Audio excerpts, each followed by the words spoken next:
Everyone, this is update for April 2, 2023, day 403 of the war and of the date update. This is also catch-up update as always for April 1, March 30th, March 31st. Let's actually quickly look at the situation with the financial system since we kind of tracking it. I have updated for key metrics here. So overall, the sort of tension and problems remain, but they little bit sort of subsided. So if you add this 88 plus 64, it's going to be less than 110 plus 53. Also, similar situation with foreign exchange swap lines that U.S. Federal Reserve established with the main Western central bank. So you see they were borrowed 60 billion, which means that 60 billion were channeled from the US to the main Western central bank, and that may mean European Central Bank, Central Bank of England, then Swiss Central Bank, and Central Bank of Japan. So those, I think I covered all of them, but so basically what this really means, they borrow US dollars, they have shortages of US dollars, and so they're getting those directly from Federal Reserve. So as you can see, they were borrowed 60, now 55. So things, I'm not saying they are normal, they are not. As you can see, the interest rates are high. What this really means is the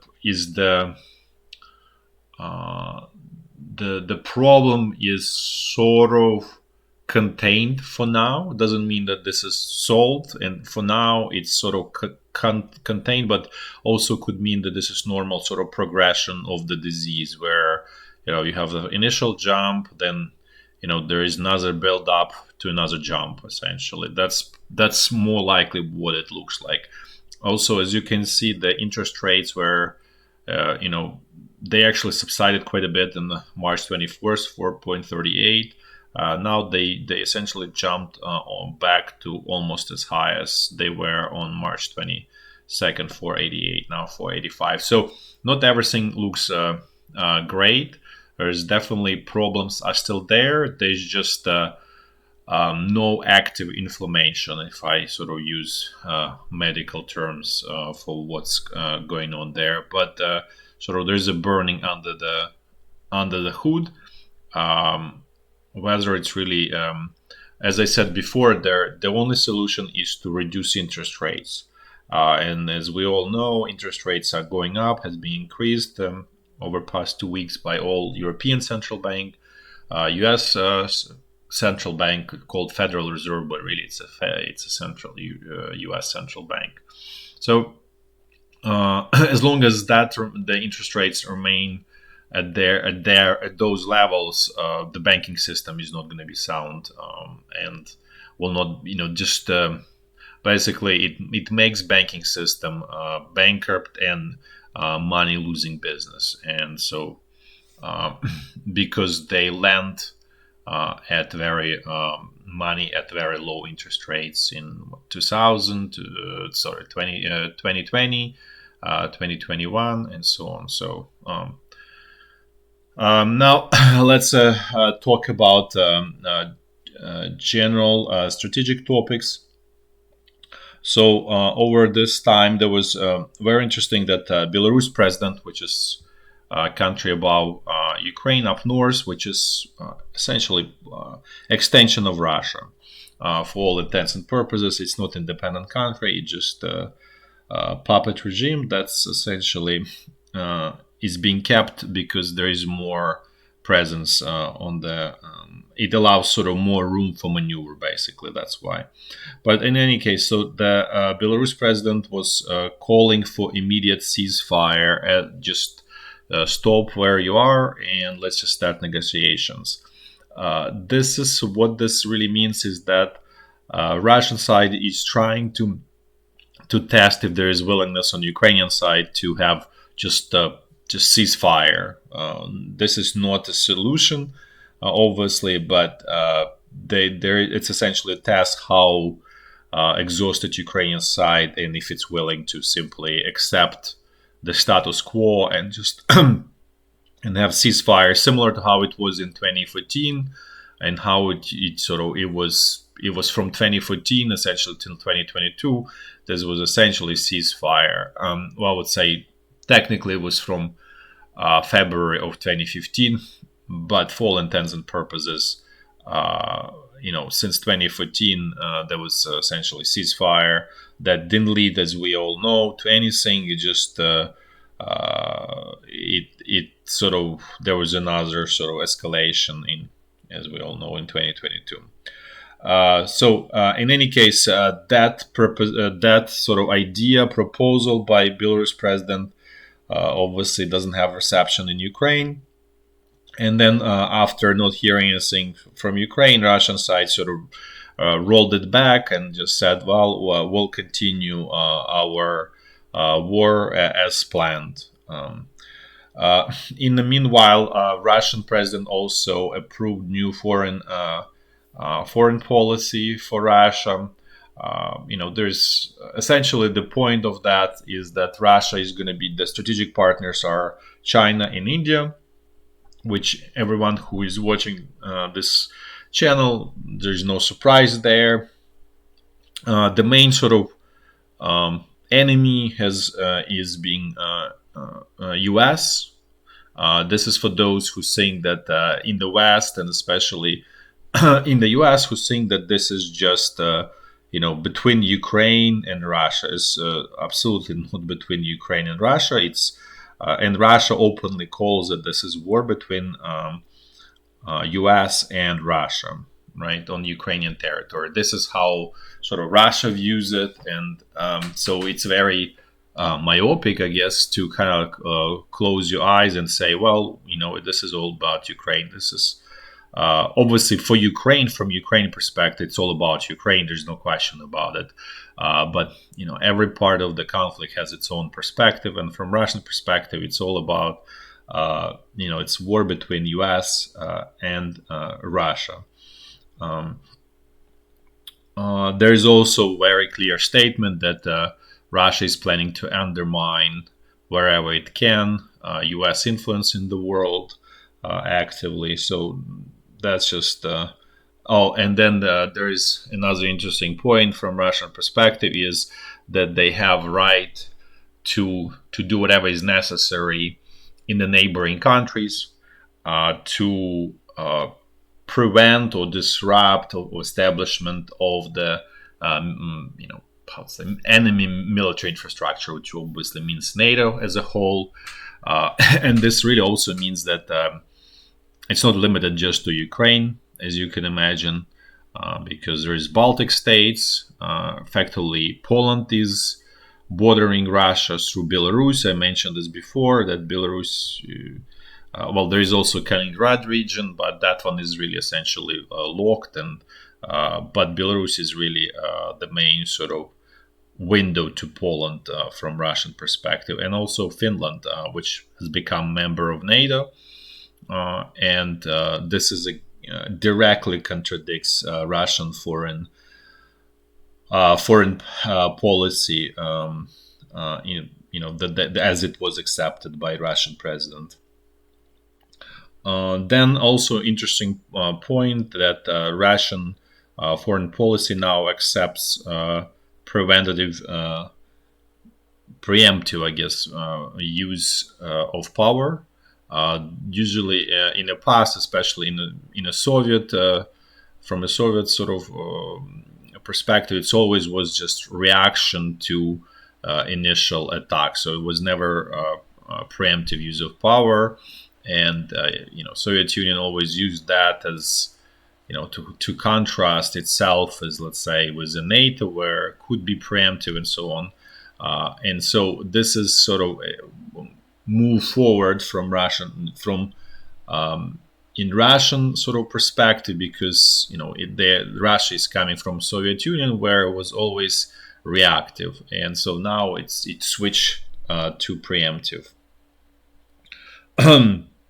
Now let's switch a little bit to what's going on with sort of Russian imports and how Russians are ordinary citizens are living. So in terms of, I mentioned that car production has essentially stopped. There is no car production in Russia. There were a lot of foreign manufacturing plants or assembly plants in Russia. Essentially, all major world manufacturers had its own assembly and sometimes quite a bit of deep integration production facilities. By that I mean Toyota had, BMW, Mercedes, all of the major brands that they French car manufacturers, everybody had their plants in Russia. So now, since all of that is closed and a majority of Russian citizens don't like to drive Russian-made cars, which are Soviet cars, and also they don't like Chinese cars. So the way the cars are coming to Russia is mostly from Georgia, which is south here in Caucasus, this small country between Turkey and Russia. Their other sources are Armenia, Kazakhstan, basically all majority of the former Soviet republics. They basically essentially used by Russia to actively import whatever they need, and then sort of that's the pass, and then sort of another pass is Turkey and UAE, and then in terms of where Russians are, like let's say Russian citizens are going to for the as a tourist, the main destinations are also, not surprisingly, it's Turkey, Egypt, UAE, Thailand. So, and then actually talking about UAE and Russia, there is clear build up of stronger and stronger relationship between Russia and UAE and generally Persian Gulf. So I mentioned before, there's a lot of Russian millionaires who moved there, who brought their capital there, and so that essentially allows them to sort of enjoy life that they used to have without sort of essentially any problems. And in a way, UAE is kind of like turning into the Switzerland of, let's say, non-Western world. Let's put it this way. So related to this, there are major airlines in that region in the UAE, Emirates, Fly Dubai, and Air Arabia. So now they started actually accepting Russian payment cards.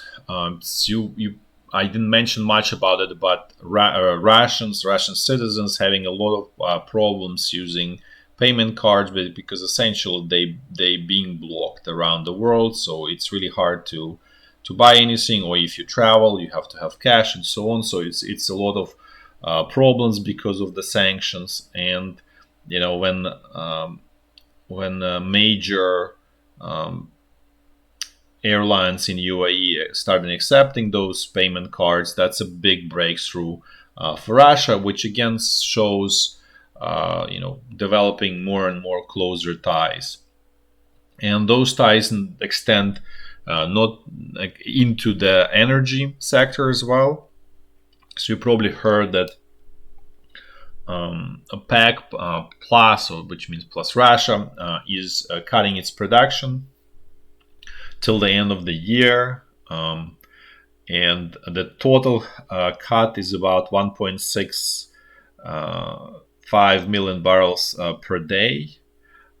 This is a sizable cut. The major contributor, obviously, Russia, which is 500,000 barrels per day, and then Saudi Arabia, which is another 500,000. But also the countries that contributing are UAE, as I said, Oman, Kuwait, Iraq, Algeria, which is interesting because it's also showing ties between Russia and Algeria. And for those who don't know, Russia is the major supplier of military equipment to Algeria. There's a very strong ties there. And then also Kazakhstan as well, including in that. So the in terms of how much oil it is, it's about 2% of world current world production. So it's a sizable cut. It's obviously not huge, but nevertheless, prices for crude oil on the world exchanges are going up as a result of that in a meaningful way. Then let's talk a little bit about the Ukrainian sort of uh, situation, sort of Ukraine support for Ukraine in the world, and it's definitely, I mentioned this before, that it's on decline. So Ukrainian president went to Austria to speak in front of the members of the parliament, and members of the Freedom Party there walked out during his speech. That was a major diplomatic fiasco. The importance of this is that essentially, de facto, Freedom Party is leader in the polls. So they are not leader at the moment, but if there were elections in Austria, that's who would won the elections, and so that clearly shows that there is no support in the country as a whole for Ukraine, and partially, I would say, Ukrainian president and his corruption and his corrupt team is to blame for that, and his inability uh, to to craft a message for the likes of the Freedom Party, because that group is being essentially alienated, but by how Ukrainian foreign policy is done and stances that Ukrainian political top takes. And so this is not just Austria. The same is obviously in the U.S. Similar situation across the world. Then also there is a major blow to Ukraine in Finland. The current I think president or prime minister Sanna Marin, her party lost elections. Social Democrats, that's a party that she represents. So, and again, the shift there is happening into what is traditionally called sort of right wing, which I would say that's completely wrong. How to say presentation of really how things are, but sort of traditional view, it's left and right. But so the move is to the right, and again, the same idea with the Freedom Party, that there will be less support uh, because of the mistakes and the messages and how Ukrainian political top positions itself on the world scene, where they've been viewed sort of more as being supported by the left wing parties, and so they alienate right wing parties as a result of that. Um, Now let's switch to actually Ukrainian situation on the front line. Before I do walk through the front line, there was a question from one of the viewers who was asking he was asking to compare this new tanks that's coming, the Leopard 2. That's the most notable one, and there's a lot of bunch of equipment is coming, and then maybe Abrams will come, will probably sometime in the future. Sounds like a very distant future, but they may show up. And then obviously Challenger 2, in terms of their ability to, let's say, to move on the ground in Ukraine, and compare it to, let's say, Ukraine. Sorry, not Ukraine. I guess it's Soviet tanks. That's probably a better way to describe. And so, just for those who sort of new to this topic, Ukraine essentially mostly uses T-64. Russia uses mostly T-72, and then both sides have T-80, and obviously Russia is producing T-90, which is essentially a modernized version of T-72. So that's what it is, and Armada is just that, because they don't have enough production capabilities. They don't have components which were high tech, and now that's extremely hard to get by for the Russian army. So essentially, that's not a solution, and it just whatever they have, like 20 or 30 of those, and essentially they don't make any difference, and they being kept somewhere in Russia, and they have not showed up on the front line yet. So going back to all of this tanks, very clearly this Abrams and Leopard tanks are going to be much worse in terms of their ability to move on the ground in Ukraine. The problem with those tanks that they are more developed for, let's say, for the environment where it's more like a solid ground, either paved, or it's more stony ground, like for the desert environment and so on. Versus in Ukraine is very opposite of that. It has very kind of like essentially almost think like a clay, very soft ground, and it's very sticky. It's like a glue essentially.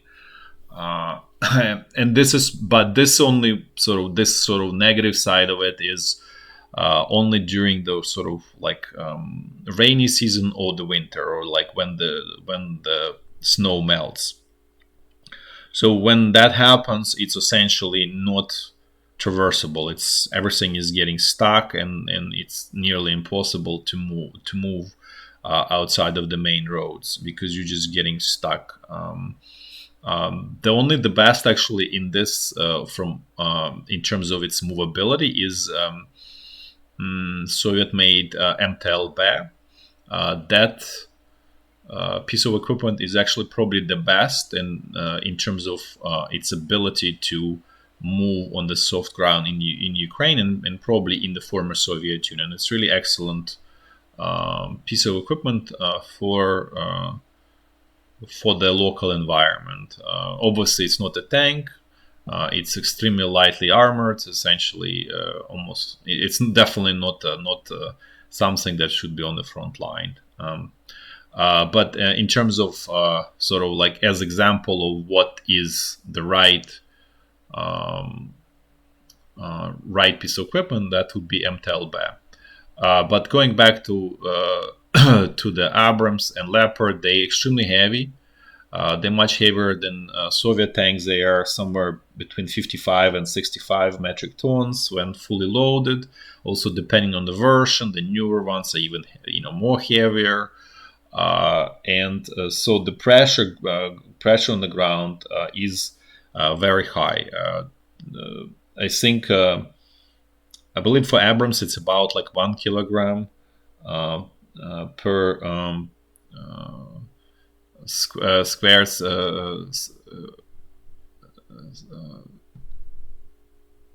centimeter, which is pretty bad. And I think Leopard is probably somewhere there in the ballpark.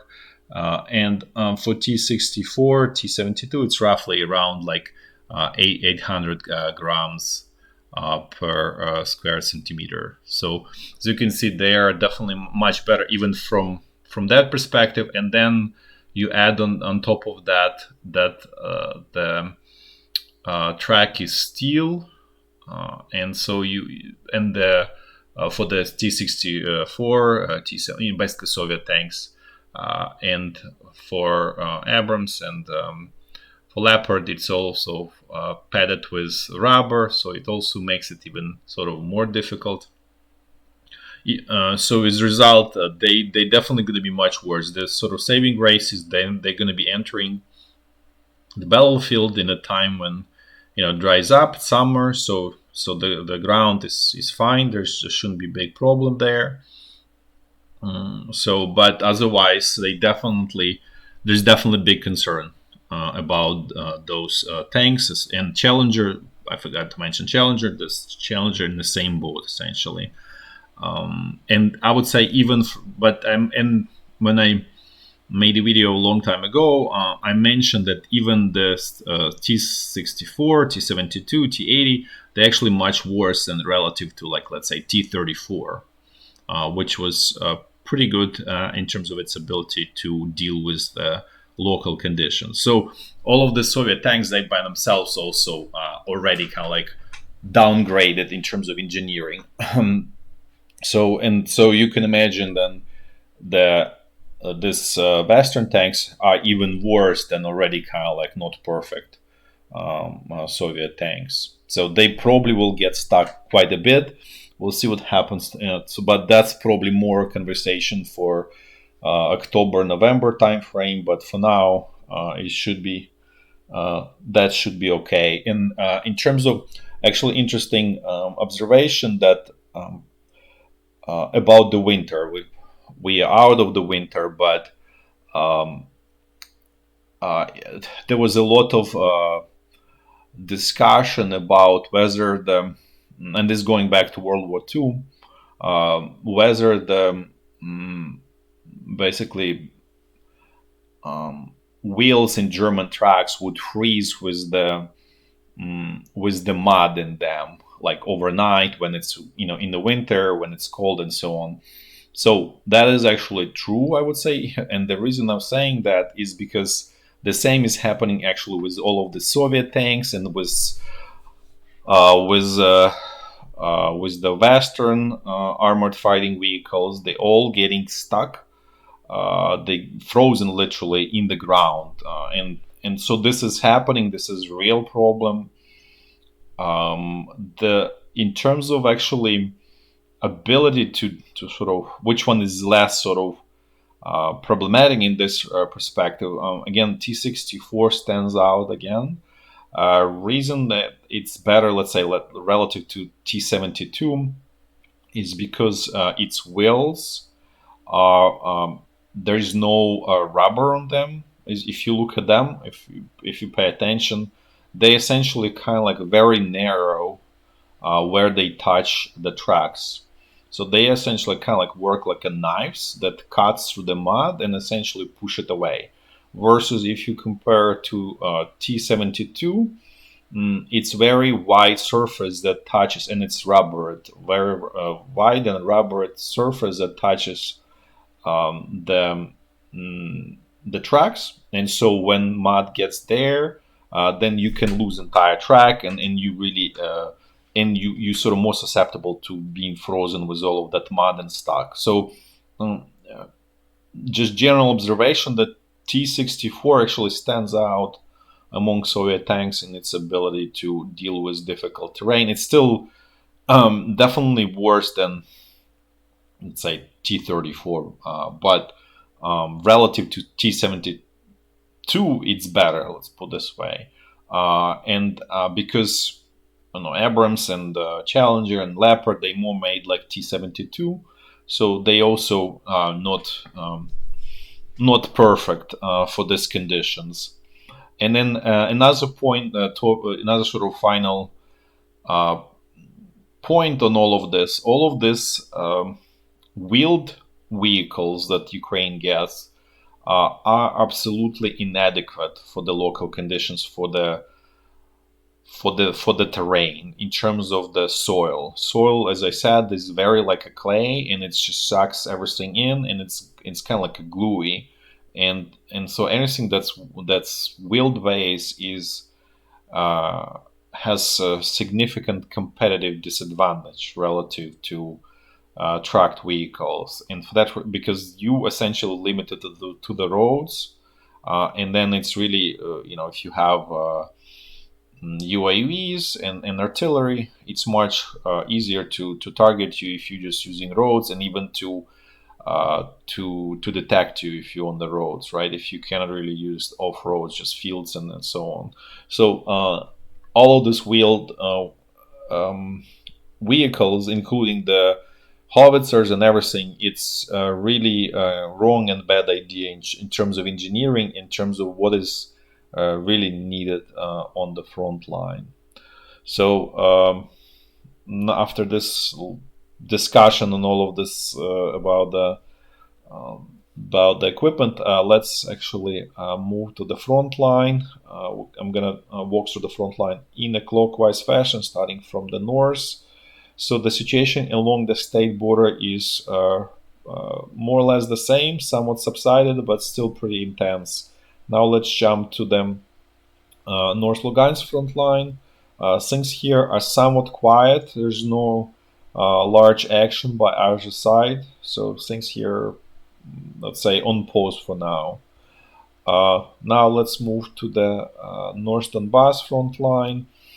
Things here also essentially on pause with there are some attacks, but I showed them, but they're really extremely weak attacks. Essentially, Wagner mercenaries, the only focus of Wagner mercenary is Bahmut, just the town itself, squeezing Ukrainian troops. That's all they essentially do. They putting some pressure on the sides just to kind of like keep Ukrainian troops here, so they're not being transferred to Bahmut to help, or they don't do any counterattack or so on.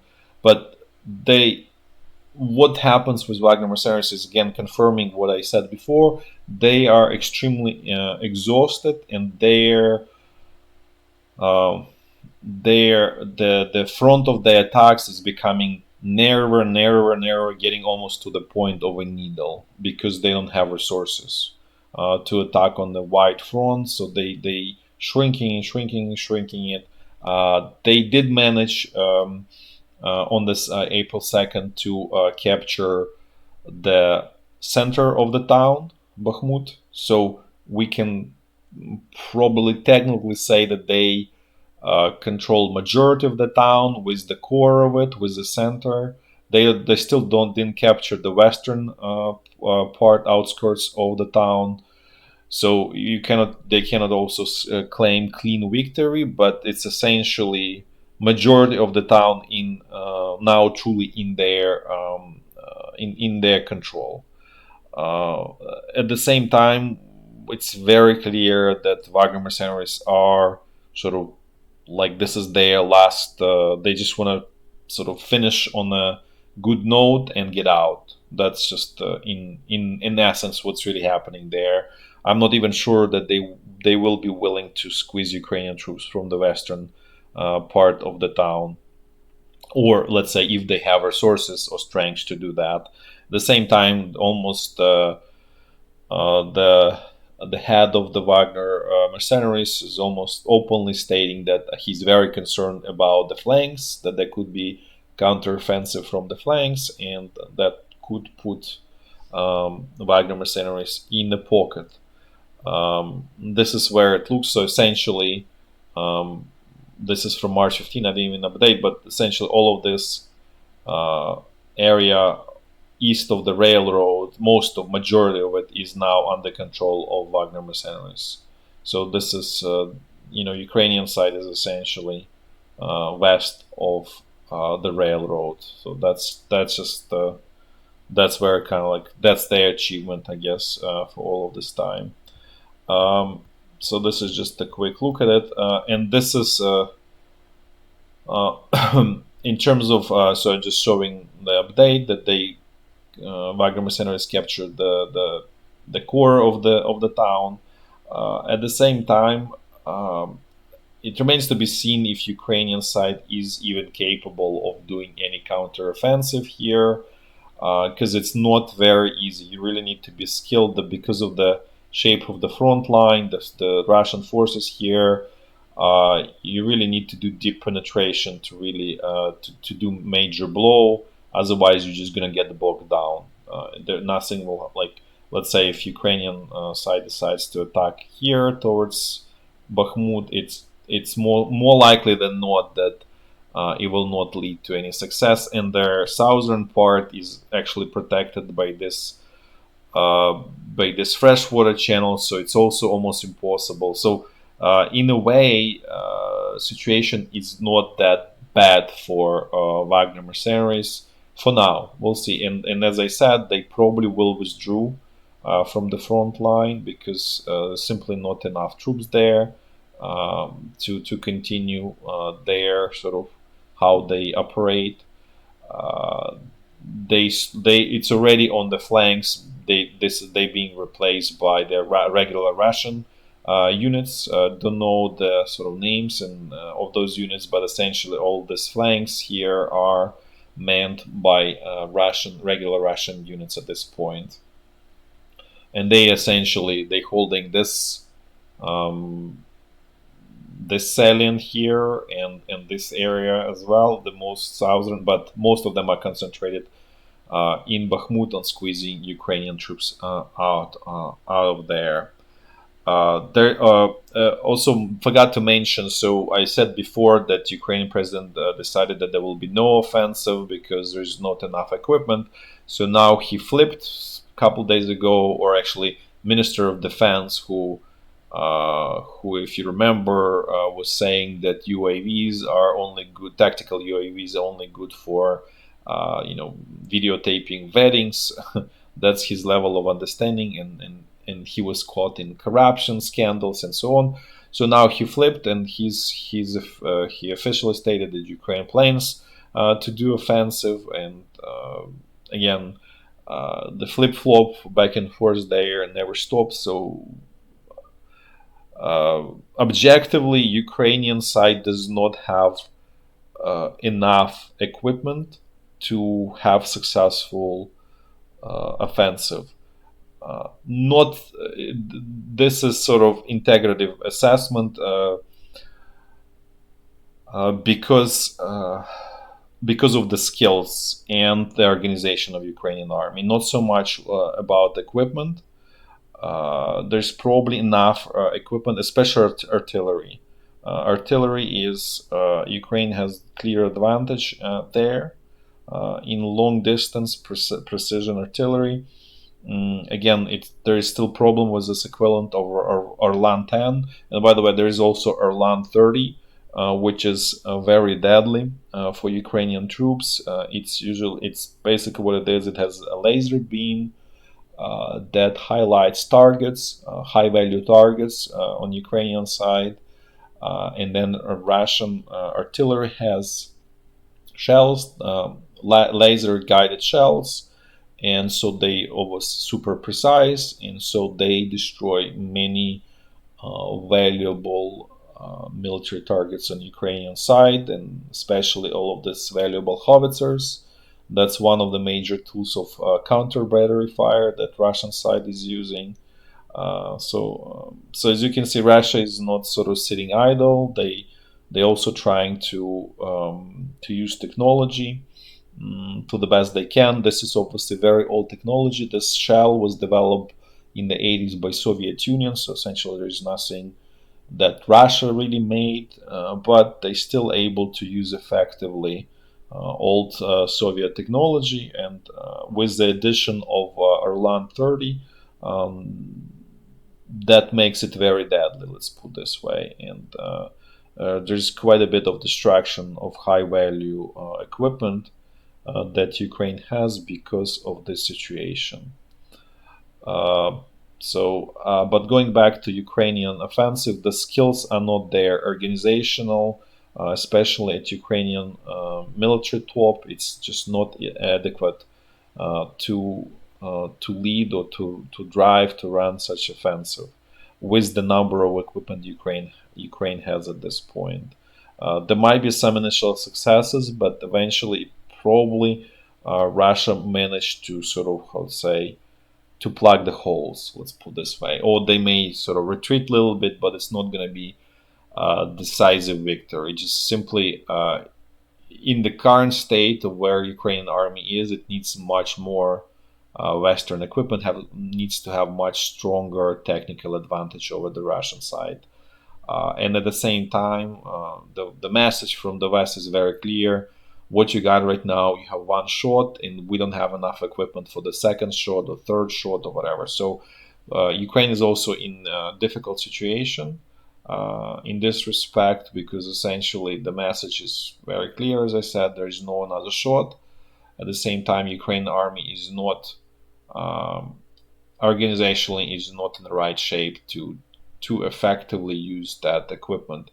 Also want to mention there's this Leopard tanks and I believe Challenger as well. They are being equipped with this active armor. What it is just, if you see on those on the Soviet tanks, those metal boxes with explosions inside of them. So they essentially, this increases tanks' ability to deal with cumulative. How you call it, rockets or shells, whatever, like something that uses the cumulative effect to destroy, and so which again proves that this tanks are not some miracle weapons. They're not miracle one that will change everything. They are very destroyable. Let's put this way. And then the realization of that settles in probably in Ukrainian army. So they are being equipped with all of this active armor from the from the Soviet tanks to increase their survivability on the front line. So again, this goes back to the point that like this, it's not about the equipment per se. You definitely need the equipment, but it's about the skills, organization, and people that can use effectively all of that equipment. And Ukraine is lacking that. There is tons of motivation. There's no question about this. There's much higher motivation, but that all motivation is being essentially destroyed by the current Ukrainian military organization, which destroys. It's a Soviet army. Let's in very simple way, where people are completely disempowered. They are cogs in the worst sort of sense of it, and for that reason, you cannot effectively use equipment.